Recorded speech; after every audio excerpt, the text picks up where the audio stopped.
ہو گیا ہر سو زمانے میں، اور محمد مصطفیٰ کے نام نے طوفان کا رخ پھیرا، محمد مصطفیٰ کے نام نے طوفان کا رخ پھیرا، محمد مصطفیٰ کے نام نے طوفان کا رخ پھیرا۔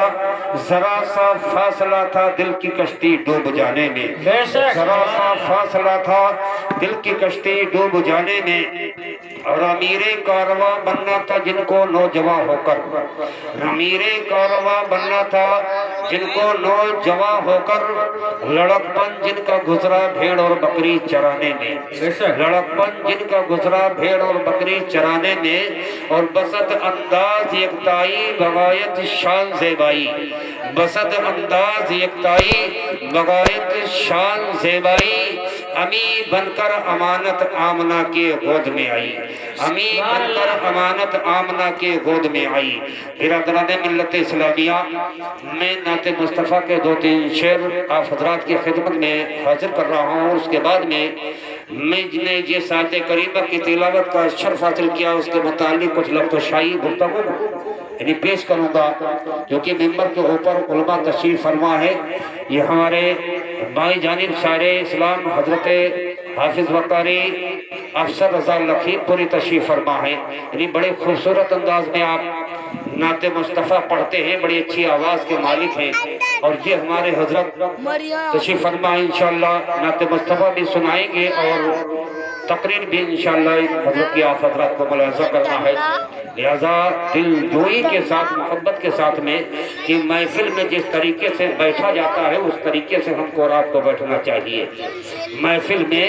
یہ وہ محفل ہے کہ جس محفل کا ادب کرنے کے لیے، اس محفل کی تعظیم کے لیے اللہ تبارک و تعالیٰ کی بارگاہ سے فرشتوں کی جماعت حاضر ہو جایا کرتی ہے، ملائکہ مقربین اپنے پروں کا سایہ کر لیتے ہیں۔ یہ وہ محفل ہے، اس محفل کی بربریت میں، اس کے مقابلے میں پوری کائنات کی محفلیں یعنی کہ مقابلے میں نہیں آ سکتی ہیں، تب اس محفل کے سامنے نہیں مار سکتی ہے۔ یہ محفل بڑی ہی برکت والی ہے، بڑی ہی عظمت والی ہے، بڑی ہی یعنی کہ شان والی ہے۔ حضرت گرامی پیارے اسلامی بھائیوں، برادران ملت اسلامیہ، یعنی کہ اس محفل کا جتنا ہی ہم مسلمانوں کو ادب اور تعظیم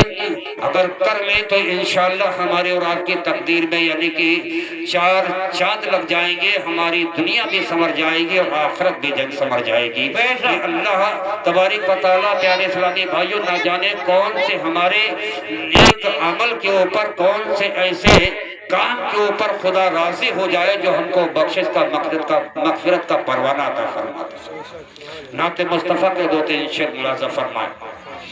کہ نبی زلفوں کو لہرا دیں، نبی زلفوں کو لہرا دیں تو دن میں رات ہو جائے، نبی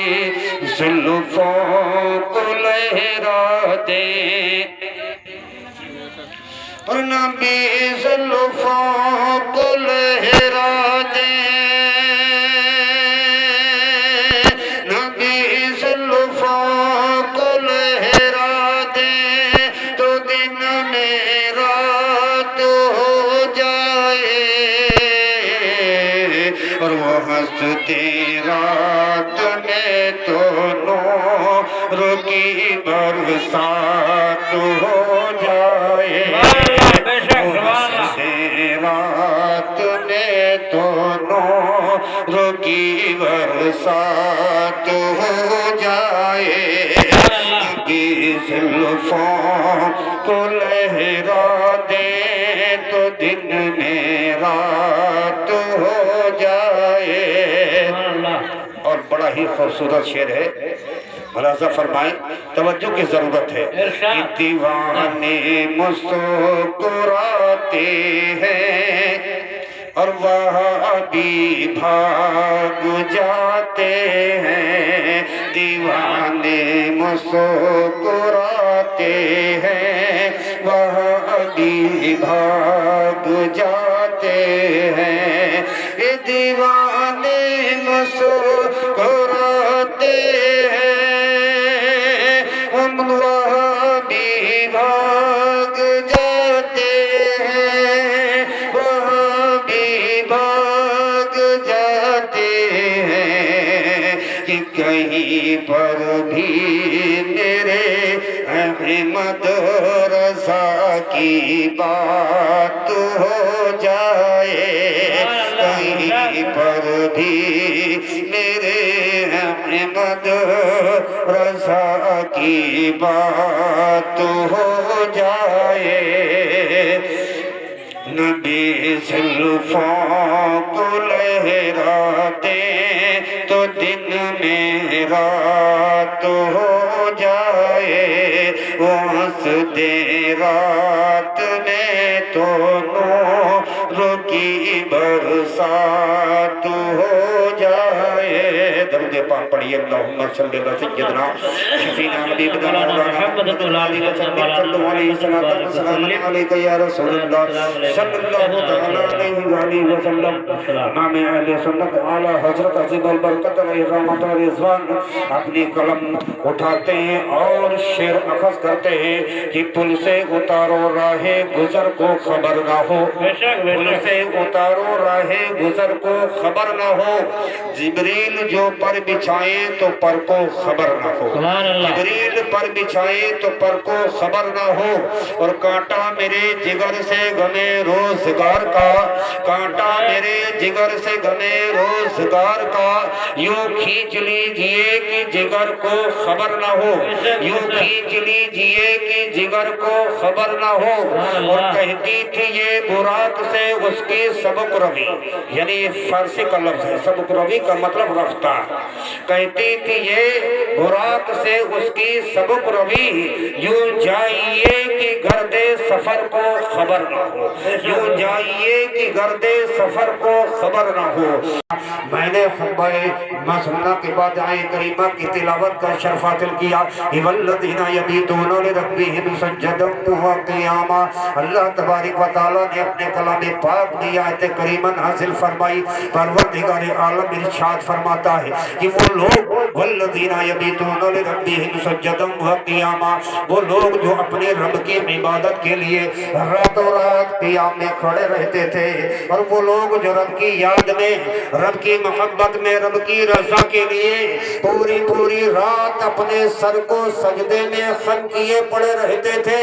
اللہ رب العزت قرآن پاک میں یعنی آیت کریمہ نازل فرما کر کے پوری کائنات کو مدعو فرماتا ہے، پوری کائنات کو مخاطب کر کے اعلان فرماتا ہے، ایسے ایسے بندے میں نے پیدا فرمائے کہ جن بندوں نے مجھ رب کریم کی عبادت کے لیے رات کو رات نہ سمجھا، دن کو دن نہ سمجھا، بلکہ اپنی پوری زندگی کو مجھ رب قدیر کے نام پر قربان کر دیا، نیند اللہ کے نام پر قربان کر دیا، جوانی اللہ کے نام پر قربان کر دیا، دولت اگر ہے تو اللہ کے نام پر قربان کر دیا، مال اگر ہے تو اللہ کے نام کے اوپر قربان کر دیا۔ تو برادران ملت اسلامیہ، حضرت گرامی بڑے خوش نصیب اور بڑے ہوئے قسمت والے وہ لوگ ہیں کہ جو لوگ اس محفلوں کو اپنے گھر پر، اپنے دروازے پر، اپنے مکان پر سجایا اور رچایا کرتے ہیں۔ برادران ملت اسلامیہ، پیارے اسلامی بھائیوں، عزیزوں اور دوستوں، یعنی کہ ذرا غور کرو،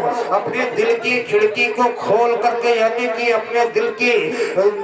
دھڑکنوں سے پوچھو اور دل سے یعنی گواہی دو اور اندازہ کرو کہ اس محفل کا مرتبہ اور رتبہ کیا ہے۔ یہ وہ محفل ہے کہ اگر دل جوئی کے ساتھ، اخلاص کے ساتھ تم اس محفل میں حاضر آ گئے تو ہو سکتا ہے کہ کل قیامت کے دن پروردگار عالم کی بارگاہ میں یہ محفل تمہاری سفارش کے لیے حاضر ہو جائے گی، اور سفارش محفل کے ضرور اللہ کی بارگاہ میں قبول ہوگی، کیونکہ یہ اللہ کے محبوب کی محفل ہے۔ تو حضرت گرامی، اس محفل میں ہم کو اور آپ کو زیادہ سے زیادہ تعداد میں حاضر ہو جانا چاہیے۔ برکہ برادران اسلام، دیکھیے بڑی خوشی کی بات ہے کہ ہمارے جناب محترم کمال اللہ خان صاحب قبلہ میں لوگ اپنی بیٹیوں کی شادی کرتے ہیں، اپنے بیٹوں کی شادی کرتے ہیں تو وہ ڈی جے بجاتے ہیں اور ناچ نوٹنکی کا پروگرام ہوتا ہے، دنیاوی محفلیں منعقد ہوا کرتی ہیں، تمام ڈرامے ہوتے ہیں، تمام ناٹک ہوا کرتے ہیں، لیکن یہ ان کی قسمت ہے یہ ان کا یعنی کہ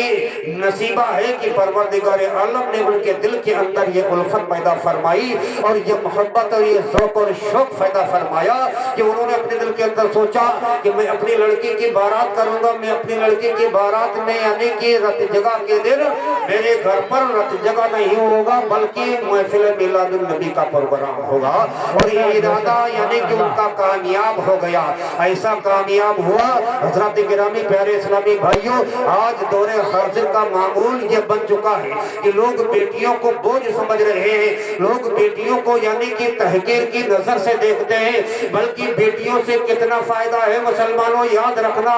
کہ وہ ہر عالم کی رحمت ہے، کسی عالم میں رہ جاتے، یہ ان کی مہربانی ہے کہ یہ عالم پسند آیا۔ تکبیر، نعرہ رسالت، مشرق اعلیٰ حضرت، مشرق اعلیٰ حضرت، نعرہ تکبیر، نعرہ رسالت، سبحان اللہ۔ برادران ملت اسلامیہ، بیٹیوں سے پیارے مسلمانوں کتنا فائدہ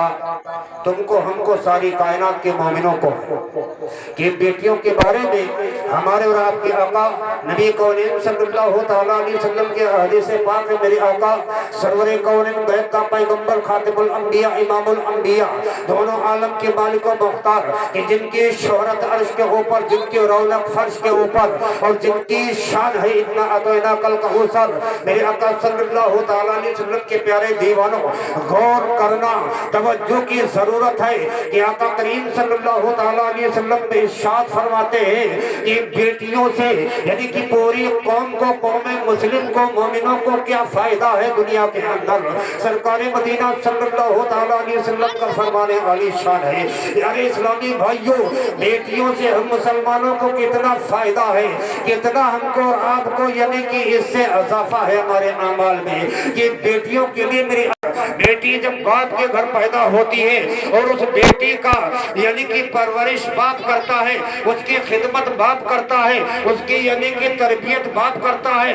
ماں کرتی ہے، اور جب وہ بیٹی اس لائق ہو جاتی ہے کہ وہ نوجوان ہو جاتی ہے، 15 سال کی، 14 سال کی، 17 سال کی، 18 سال کی وہ بیٹی ہو جاتی ہے تو وہ بیٹی کا یعنی کہ اب شادی کا خیال ماں باپ کے دل میں پیدا ہوتا ہے۔ نبی کونین صلی اللہ تعالیٰ علیہ وسلم نے ارشاد فرمایا، میرے عزیزوں دوستوں غور سے سمجھنا اور ان ہو سکے تو ان باتوں پر عمل کر لینا، انشاءاللہ تمہاری کامیابی ہو جائے گی کہ سرکار دو عالم صلی اللہ تعالیٰ علیہ وسلم کا فرمانے والی شان ہے کہ بیٹی کو جو باپ یعنی کہ پالتا ہے، پوستا ہے، خدمت کرتا ہے، ماں خدمت کرتی ہے، تو بیٹی کی جس دن نکاح ماں اور باپ اخلاص اور محبت کے ساتھ میں کر دیتے ہیں کسی دوسرے لڑکے کے ساتھ میں، تو حضرت گرامی جب کسی دوسرے لڑکے کے ساتھ میں اس بیٹی کا نکاح ہو جاتا ہے تو وہ سنت مصطفیٰ ادا ہو جایا کرتی ہے۔ تو سنت مصطفیٰ ادا کرنے کے عوض میں آقا کریم علیہ السلام ارشاد فرماتے ہیں کہ وہ بیٹی ماں باپ کے لیے جنت بن جایا کرتی ہے۔ سبحان اللہ، بے شک ایک لڑکی تمہارے گھر میں پیدا ہو اور اس لڑکی کو پال پوس کر کے یعنی کہ سیانی کر کے نوجوان کر کے اس کی شادی کر دو تو انشاءاللہ نبی پاک صلی اللہ تعالیٰ علیہ وسلم کی حدیث پاک کے سرکار ارشاد فرماتے ہیں کہ وہ اپنے ماں باپ کے لیے جنت ہے۔ سبحان اللہ۔ ایک لڑکی کی پرورش کرنے کے اوپر، اور پھر وہی بیٹی جو ہے تو اپنے شوہر کے لیے جنت ہے، اور وہی بیٹی جو ہے تو اپنے یعنی کہ اولاد، اپنے بچوں کے لیے جنت ہے، اس کے قدموں میں جنت آ جائے گی۔ تو حضرت گرامی بیٹیوں کا ہم کو اور آپ کو خیال رکھنا چاہیے، اور بیٹیوں کو کیسے پالنا چاہیے۔ میں چند منٹ کے لیے آپ حضرات کے سامنے حاضر آیا، کچھ ایسے لفظ اور باتیں میں انشاءاللہ بول کر کے آپ سے رخصت ہو جاؤں گا کہ انشاءاللہ حضرت گرامی امراء جب تک زندہ رہیں گے تو یاد کریں گے۔ ایسی ویسی کوئی لفاظی تفاظی کی بات نہیں، درود پاک پڑھیے، اللہم صلی اللہ سیدنا شفینا حبیبنا مولانا محمد علیہ وسلم، صلاۃ و سلام علیکہ یا رسول اللہ صلی اللہ علیہ وسلم۔ آج حضرات گرامی پیارے اسلامی بھائیوں، بیٹیوں کو کیسے پالا جا رہا ہے کہ بیٹیوں کو اسلام کا میزان، اسلام کا طریقہ نہیں سکھایا جا رہا ہے، بلکہ بیٹیوں کو ننگے سر گھمایا جا رہا ہے، بے پردگی میں ان کو یعنی کہ ٹہلایا جا رہا ہے، بلکہ طریقے مصطفیٰ کو چھوڑنا ہے وجہ بربادی، طریقے مصطفیٰ کو چھوڑنا ہے وجہ بربادی، اسی سے ہوئی ہے قوم نامکار اپنی۔ برادران ملت اسلامیہ، ہم اور آپ اگر اپنے آقا صلی اللہ تعالیٰ علیہ وسلم کے ساتھ ہو جائے گا اور باہر دروازہ بھی کامیاب ہو جائے گا، پوری زندگی میں کامیابی ہی کامیابی ہو جائے گی۔ بے شک، سبحان اللہ۔ تو حضرات گرامی، ہماری اور آپ کے خاتون اسلام اور پہلے جو ہیں تو حضرت خاتون جنت فاطمہ زہرا رضی اللہ تعالیٰ عنہا کی کنیز، اسلام کی شہزادی، اگر اپنی بیٹی کو اسلام کے فرمان کے مطابق یعنی کہ اس کی پرورش کرو گے تو انشاءاللہ تمہاری جنت ہو جائے گی۔ آئیے تھوڑی دیر کے لیے اپنے ضمیر کو حاضر کرتے ہیں اور اسلام کے یعنی کہ سایہ میں پلنے والی بیٹی کا معائنہ اور مطالعہ کریں گے۔ ایک لڑکی ہے جو میرے آقا صلی اللہ تعالیٰ علیہ وسلم کی پیاری امتیہ ہے اور سرکار کی امتیہ ہے، اور وہ لڑکی تمہارے ہندوستان کی رہنے والی، صوبہ پنجاب کے رہنے والی، شہر جلندھر کی رہنے والی لڑکی ہے۔